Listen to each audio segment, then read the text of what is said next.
Hello guys, இன்னைக்கு TVS ஐக்யூபோட long term review தான் பார்க்க போகிறோம். இந்த வண்டி பார்த்தீங்கன்னா 5000 கிலோமீட்டர் ஓடி இருக்கு. நான் சொல்கிறதோட யூசரே ரிவ்யூ சொன்னால் நல்லாயிருக்கும். ஸோ அதனால தான் அவங்ககிட்ட கேட்க வந்திருக்கோம். வணக்கம்ண்ணா. வணக்கம்.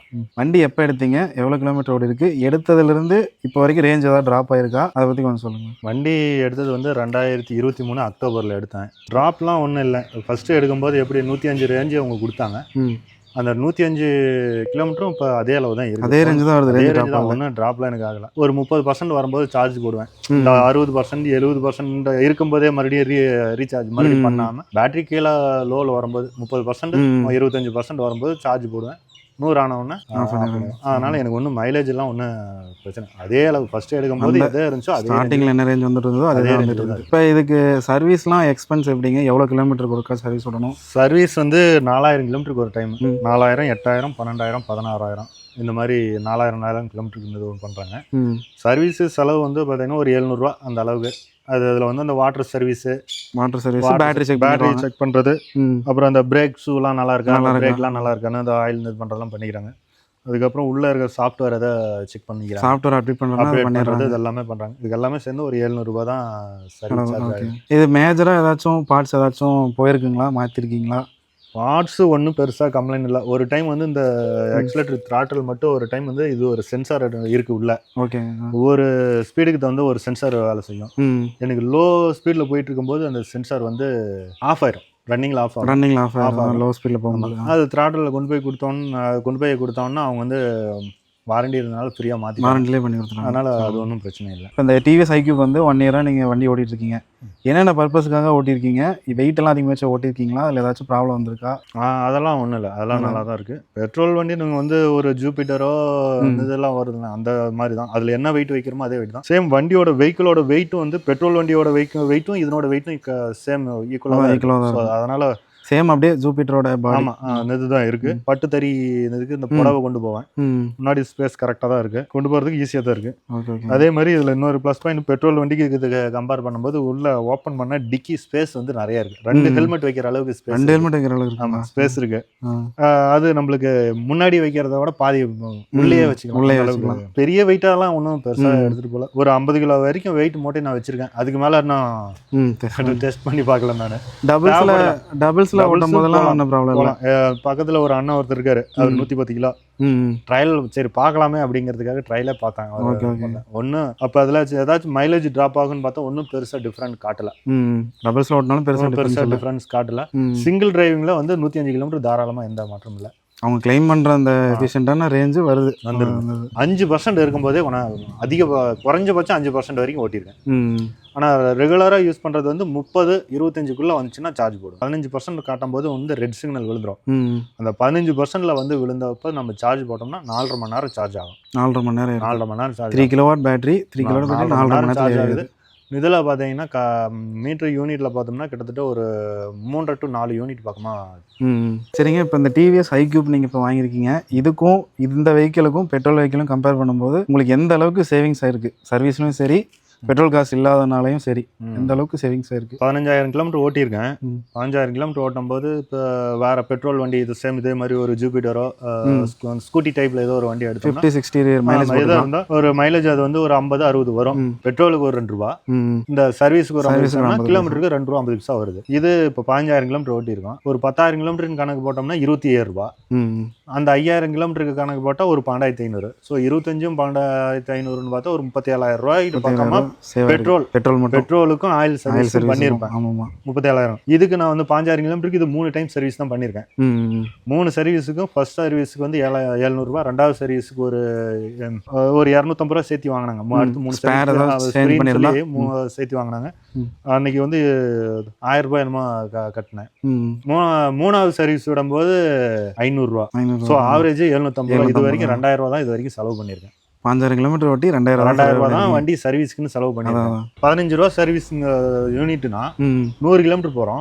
100 கிலோமீட்டருக்கு 5 ரூபான்னா நம்மளுக்கு எவ்வளவு? அது 15 பைசா வருது. 15 பைசா தான் வருது. அப்ப 10000 கிலோமீட்டருக்கு யூனிட் கணக்குல பார்த்தோம்னா ஒரு 1500 ரூபா. 1500 ரூபா செலவு. 1500 ரூபா செலவு. அதுக்கப்புறம் யூனிட்லாம் பார்த்தா கரண்ட் பில் கட்டி இருந்திருந்தா ஒரு 2000 ரூபா செலவு பண்ணிருப்போம். இதுக்கு ஒரு 2000 ரூபா 4000 ரூபா இதுக்கு செலவு பண்ணிருக்கேன். பெட்ரோல் வண்டியா இருந்திருந்தா ஒரு 37000 ரூபா அதான் தேய்மானம்னு எடுத்துக்கிட்டா 2 வகைக்கும் சேம் தான். ஆமாம் ஆமாம். அதுக்கும் பிரேக் பேடெல்லாம் தேய்மானம், இதுக்கும் தேய்மானம். ஸோ அதெல்லாம் கழிச்சுட்டா வெறும் ஃபியூலுக்குன்னு கணக்கு போட்டால் இவ்வளோ டிஃப்ரெண்ட். இதுலேயே எவ்வளோ டிஃப்ரென்ஸ் வருது. அது ஒரு 37,000 செலவுனா இது வந்து ஒரு 5,000 ரூபாயில. ஸோ 5,000 கிலோமீட்டர் ஓடினதுக்கு பெட்ரோல் வகையில் எனக்கு எப்படி இருந்தாலும் 30,000 ரூபா. 30,000 ரூபா சேவிங்ஸ். இப்போ எலக்ட்ரிக் வண்டினாவே பில் குவாலிட்டி எல்லாம் கொஞ்சம் கம்மியாக இருக்குன்னு சொல்கிறாங்க. டிவிஎஸ் ஆனால் பில் குவாலிட்டி நல்லா இருக்குன்னு தான் சொல்கிறாங்க. ஏன் டிவிஎஸ்க்கு போனீங்க? டிவிஎஸ் வந்து மாடல் வந்து ஒன்று, லுக்கு ஒன்று ப்ளஸ் பாயிண்ட். இதை பார்த்தா டக்குன்னு எடுத்தோன்னு யாருன்னு வந்து எலக்ட்ரிக்கல் வெஹிக்கிள் மாதிரி தெரியாது. டிவிஎஸ் கம்பெனியில் இருக்கிற அந்த ஜூபிட்டர் இந்த மாதிரி மாடல் பார்த்தா அதுவும் இதுவும் சேமாக இருக்கிறனால மாடல் ஒன்று, லுக்கு. இது நம்ம மைண்டில் எல்லாருமே அந்த மாடலை பார்த்து லுக்கில் வந்து இதானதுனால ஒன்று ப்ளஸ் பாயிண்ட். பில் குவாலிட்டி நல்லா இருக்கு. ஆமாம். வண்டி நம்ம வந்து ஓட்டும் போது ஸ்லோவில் போனோம்னா இந்த வெஹிக்கிள்லாம் லைட்டாக ஷேக் ஆகிற மாதிரி தெரியும். திரும்ப டர்ன் தரும்போது மெதுவாக திரும்ப ஷேக் ஆகும். இதெல்லாம் அந்த மாதிரி எந்த கம்ப்ளைண்ட் இல்லை. கைஸ், இந்த வண்டியை இப்போ டெஸ்ட் ட்ரைவ் பண்ணலான்னு வாங்கிட்டு வந்திருக்கேன். வண்டி ஆனால் ஒரு அப்படியே டிவிஎஸ் ஸ்கூட்டி எப்படி இருக்குமோ அப்படியே தாங்க இருக்குது. ஒரு டிவிஎஸ் ஸ்கூட்டி ஈவியாக கன்வெர்ட் பண்ணால் எப்படி இருக்குமோ அதே மாதிரி தான் இருக்குது. அதே ஃபீல் தான். நார்மலான ஒரு ஜூபிட்டர் எப்படி ஓட்டினா எப்படி இருக்குமோ அதே மாதிரி தான் ஒரு ஃபீல் இருக்குது. சஸ்பென்ஷனுமே நல்லா சாஃப்டாக இருக்குது. அப்படியே ஜூபிட்டருக்கு என்ன சஸ்பென்ஷன் இருக்கோ அதே செட்டிங் உள்ள சஸ்பென்ஷன் கொடுத்துருக்காங்க. பில்ட் குவாலிட்டிலேருந்து எல்லாமே சிமிலர் தான். நல்லா இருக்குது பில்ட் குவாலிட்டிலாம். பட் ஆனால் இது 150க்கு எடுத்தாங்களாமா இந்த வண்டி. அந்த டைமில் தான் நானும் ஓலா வாங்கினேன். என்ன ஒரு பெரிய ஒரு மைனஸ்னால் இவங்க இந்த கனெக்ட் ஆப் ஃபியூச்சர்ஸ்லாம் அமௌண்ட் பே பண்ணுற மாதிரி சப்ஸ்கிரிப்ஷன் கொண்டு வந்திருக்காங்க. 1 இயருக்கு அப்புறம் நம்ம சப்ஸ்கிரிப்ஷன் பே பண்ணி தான் எல்லா ஃபியூச்சர்ஸும் ஆக்சஸ் பண்ண முடியும். இது வந்து ஐக்யூப் எஸ் மாடலில் வந்து டச் ஸ்க்ரீன் மட்டும் கொஞ்சம் பெருசாக இருக்கும். அது மட்டும் தாங்க டிஃப்ரென்ஸு. ஆனால் ஃபோர்ஸ்டு ரீஜன்லாம் இதில் இல்லை. ஓலாவில் இருக்க மாதிரி நார்மலான ரீஜன். ஆக்சிலேட்டர் விட்டால் ஸ்லோ ஆகுது, அதே ஸ்லோ ஆகுது. ஓலாவில் இருக்க மாதிரி நம்ம பார்க்கவும் முடியும் எவ்வளோ ரீஜன் வந்து கிடைக்குது. அந்த செட்டிங்ஸ்லாம் இருக்குது ஆப்பில். ஆனால் ஆப்புக்கு வந்து நம்ம சப்ஸ்கிரிப்ஷன் பே பண்ணால் தான் அந்த ஃபீச்சர்ஸ்லாம் நம்ம ஆக்சஸ் பண்ண முடியும். இதில் 2 மோடு இருக்குங்க. ஈக்கோவில் வந்து 51 போகுது, 51, 52 போகுது. பவர் மோடில் வந்து 90 கிலோமீட்டர் ஸ்பீடு வரைக்கும் போகுதுங்க. ஈகோ மோடில் ஓட்டுனா இதில் என்ன டிஸ்பிளேல என்ன ரேஞ்சு காட்டுதோ அந்த ரேஞ்சு கொடுக்குதுன்னு அவர் சொல்கிறாரு. ஸோ அந்த ரேஞ்சு தான் கொடுக்குது. ஈகோவுக்கு தகுந்த மாதிரி எஃபிஷியண்ட்டாக தான் இருக்குது. பேட்ரியுமே பார்த்தீங்கன்னா காட்டுது பாருங்கள், எந்த லெவலுக்கு பெட்ரோல் ஃபியூல் மாதிரியே காட்டுது பர்சன்டேஜ் எல்லாம். இன்டர்ஃபேஸ் இப்படி தான் இருக்குது. இது என்ன ப்ரைஸ் அதே மாதிரி ஆண்ட்ராய்டுக்கு வந்துச்சுங்க? அது நான் வாங்கும்போது 150 எல்லாமே எனக்கு எல்லாம் இது இன்சூரன்ஸ் எக்ஸ்ட்ரா ஃபிட்டிங் இன்சூரன்ஸ் எல்லாம் 5 இயர்ஸ் இன்சூரன்ஸ் எல்லாம் சேர்த்து 50 ரூபா அமௌண்ட் கட்டினேன். 1 லட்ச ரூபாய்க்கு இஎம்ஐ. ஆமாம், லோன் போட்டேன். எனக்கு நான் லாங் டேர்ம் போட்டோம்னா இன்ட்ரெஸ்ட் அதிகமாக இருக்கும்னு சொல்லி 18 மாதத்துக்குள்ளே முடிச்சிக்கலாம்னு. 18 மாதங்கும் போது மாதம் ஒரு 6,000 ரூபா டியூ கட்டுற மாதிரி வருது. 2 வருஷத்துக்கு போட்டோம்னா ஒரு 4,000 ரூபாய் ரேஞ்சு வரும். இன்ட்ரெஸ்ட் அதிகமாகுது. இதே 12 மாதத்தில் போட்டோம்னா இன்ட்ரெஸ்ட் இன்னும் கம்மியாக இருக்கும். பட் அமௌண்ட் 6,000ங்கிறது ஒரு 8,000 ரூபா 7,500 அந்த ரேஞ்ச் அமௌண்ட் நம்மளுக்கு மாதம் கட்டும்போது கொஞ்சம் பெரிய அமௌண்ட்டாக தெரியுங்க. ஒரு 18 மாதம் போட்டோம்னா ஈஸியாக லோன் அடையிறது தெரியல. சரிங்கண்ணா, இப்போ என்னென்ன குறைகள்லாம் இந்த வண்டியில் இருக்குன்னு நினைக்கிறீங்க? என்னென்னலாம் இம்ப்ரூவ் பண்ணலாம் அப்படின்னு நினைக்கிறீங்க? லேடிஸ் கேண்டில் இந்த மாடலுக்கு இல்லாமல் இருந்தது அப்போ. சரி. அதுக்கு அடுத்த மாடலுக்கு அவங்க ஃபிட்டிங் பண்ணுற மாதிரி ஆப்ஷன் கொடுத்துருந்தாங்க. இந்த கம்ப்ளைண்ட்லாம் இருந்து சரி பண்ணிட்டாங்க. சரி பண்ணி அடுத்த மாடல் கொடுத்தாங்க. நான் 2வது சர்வீஸ் போகும்போது தான் எனக்கு வந்து இந்த லேடிஸ் கேண்டிலே வச்சாங்க. அதுக்கு முன்னாடி லேடிஸ் கேண்டிலே இல்லை 2 டைம். அதுக்கப்புறம் தான் ப்ரொஃபஷனல் அவங்க அதுக்கு தகுந்த மாதிரி ரெடி பண்ணி கொடுத்துருந்தாங்க. அதுக்கடுத்து வந்து இந்த முன்னாடி ஏதாச்சும் வைக்கிற மாதிரி க்ளோ பாக்ஸ் மட்டும் ஒன்று கொடுத்துருந்தாங்க. முன்னாடி ஸ்டோரேஜுக்கு ஒன்றும் இப்போ இல்லை. இப்போ மேக்ஸிமம் என்ன செல்போன் இல்லாதவங்க யாரும் இல்லை. அதனால செல்போன் வைக்கிறாங்க. நம்ம செல்போன் வைக்கலைனாலும் பரவாயில்ல, நாங்கள் பாக்கெட்ல இருக்கு வச்சுக்கலாம்.